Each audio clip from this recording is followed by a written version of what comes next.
Assalamualaikum warahmatullahi wabarakatuh. Selamat pagi dan salam sejahtera untuk kita semua. Bagaimana kabarnya hari ini? Saya berharap saudara dalam kondisi yang baik-baik saja dan sehat walafiat. Kita saat ini masih menghadapi work from home, hashtag work from home dan hashtag social distancing, sehingga seluruh pembelajaran akan kita lakukan secara online atau daring.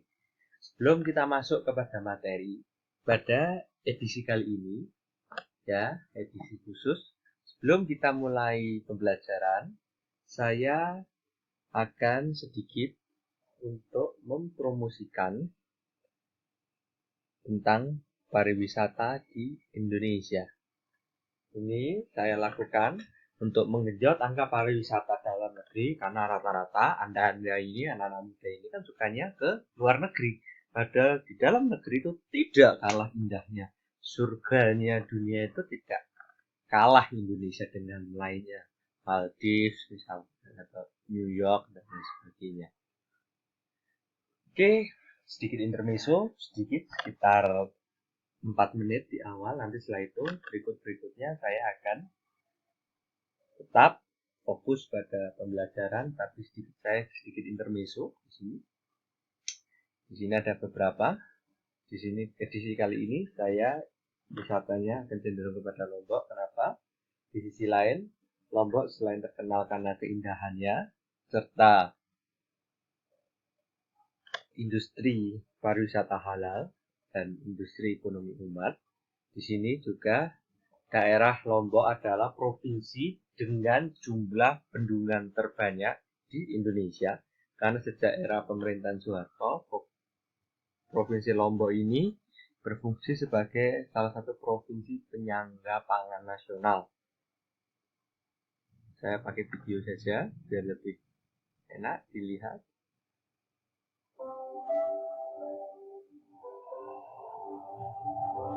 Seluruh video ini saya ambilkan dari website official dan juga YouTube official dari Pesona Indonesia of Tourism.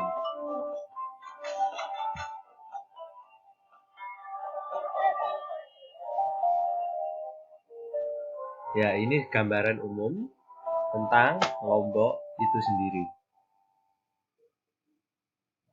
Selanjutnya, ada yang lain. Di sini saya ingin menonjolkan tentang keragaman budaya dan keindahan yang ada di Lombok dan juga di Indonesia. Jadi ini tidak hanya di Lombok saja, tapi juga di Indonesia pada umumnya.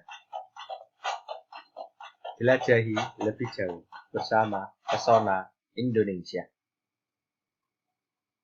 Ya, ini di Sumbawa. Sumbawa ini salah satu daerah yang kering, tapi di situ banyak sungai-sungai yang sebetulnya bisa menyejahterakan. Karena apa? Di Sumbawa ini sangat subur daerahnya, sangat cocok untuk pertanian. Tapi itu tadi perlu penataan dan manajemen, diantaranya bendungan ini nanti.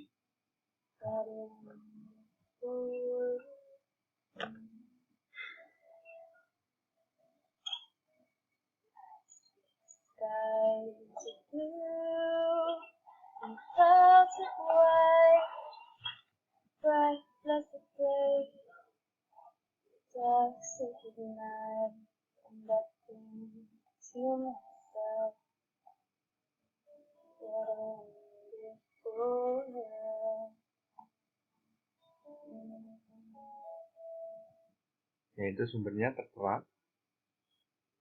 Terakhir, sebelum saya masuk ke materi, saya akan perkenalkan salah satu geopark internasional dunia, yakni Rinjani, di daerah Senaru, di Lombok Utara dan di Lombok Timur.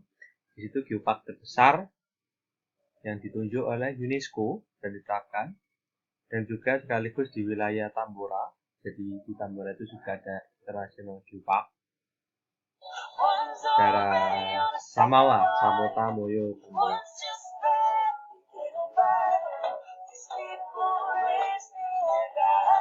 Bagi Anda yang suka mendaki, silahkan untuk menjajal Rinjani National Park seperti lontong.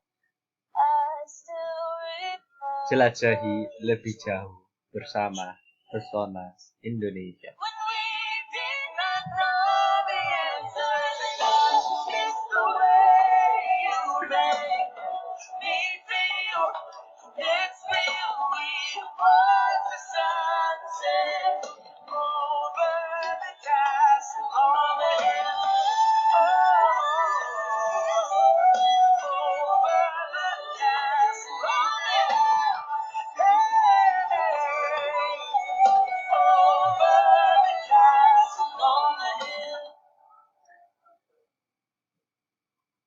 Oke, sekarang kita masuk kepada materi pembelajaran. Materials of embankment dams. Di awal saya sudah katakan bahwa materi yang akan saya bahas ke belakang adalah bendungan tipe urugan. Jadi tipe-tipe yang lain tidak saya bahas karena saya fokus di sini. Kalau tidak video saya nanti terlalu banyak ya secara daring. Jadi kita akan fokus di urugan saja dan yang paling sering dipakai di Indonesia. Karena apa? Murah. Ini sudah pernah saya bahas, tidak saya bahas ulang. Silakan lihat di modul pertama saya. Di situ sudah saya bahas. Yang perlu saya tunjukkan di sini adalah yang ini saja. Tipe dari bendungan. Ini belum saya lupa untuk menambahkan pada waktu itu. Silakan coba saudara lihat dan saudara pahami. Types of dams, advantages and disadvantages. At the end of this lesson, you will be able to describe the classification of dams, explain the different types of dams. One day, Badlapur, a village, experienced heavy rainfall like never before.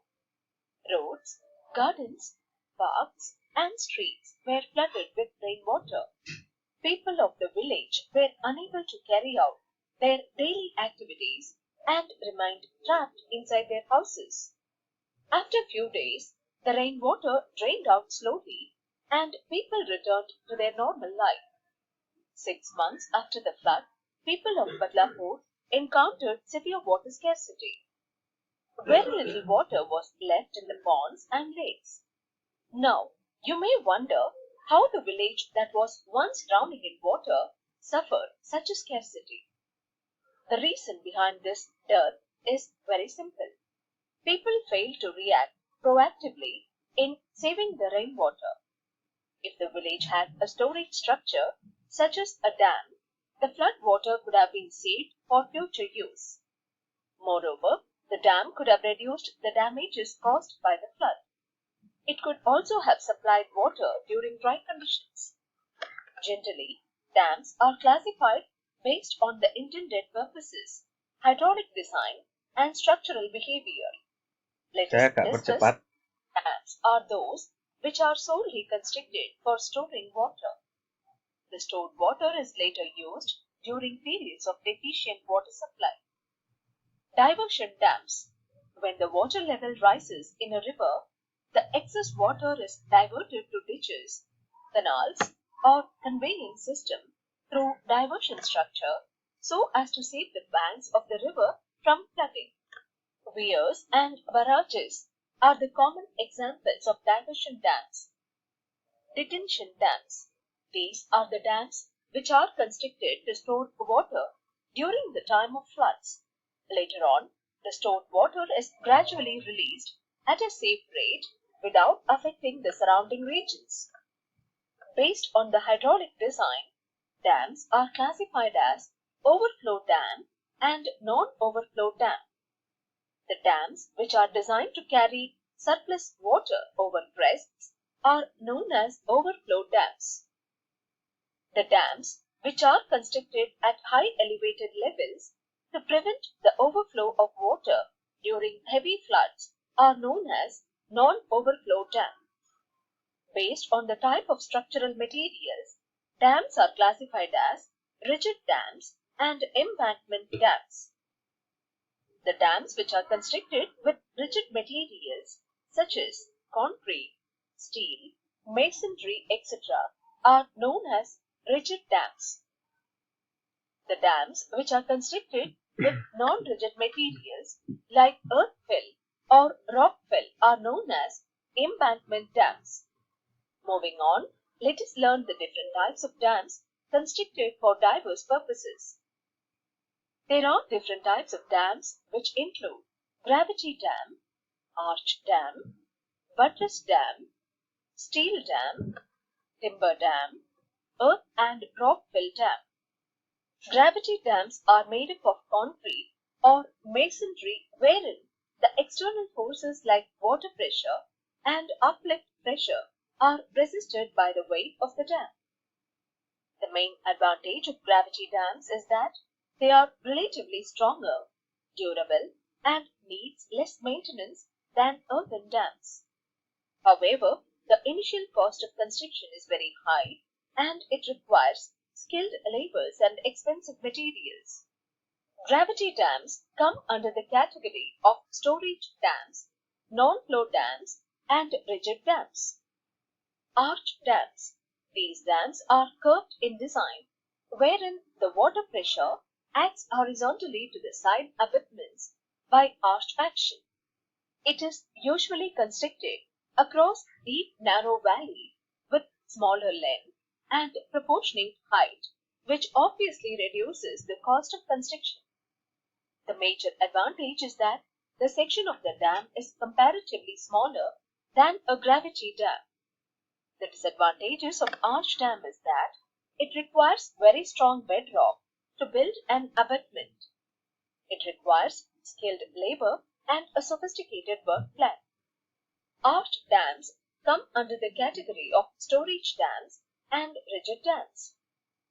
Buttress dams.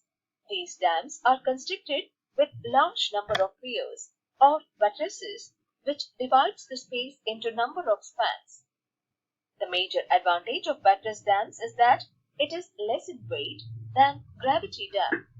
Hence, they can be constructed even on weak foundations.